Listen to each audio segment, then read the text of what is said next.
There has been a higher slippage than has been normal, but it's not been anything very dramatic.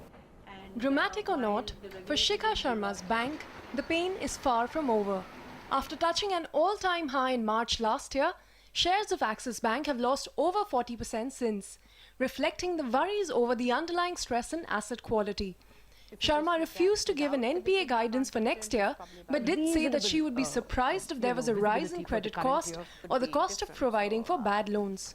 If you just look at without the dip into contingent, it's probably about 90, around the 90. But if we look at the dip into contingent, then it would be a higher number, probably about 120 to 130.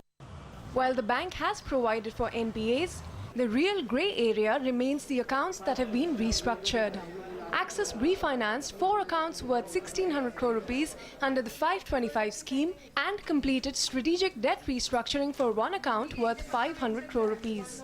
A report by brokerage firm Macquarie points out that Axis has another 2,500 crores in the pipeline for 525 and 1 more SDR account to be invoked in Q4.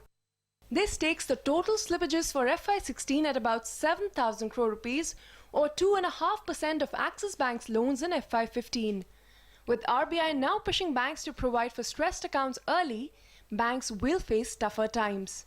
SDR, we do think the slippage could be higher, but not on 525. Our contingent provisions would actually work across this pool of assets, whether it's SDR or any other asset where we think there could be potential stress.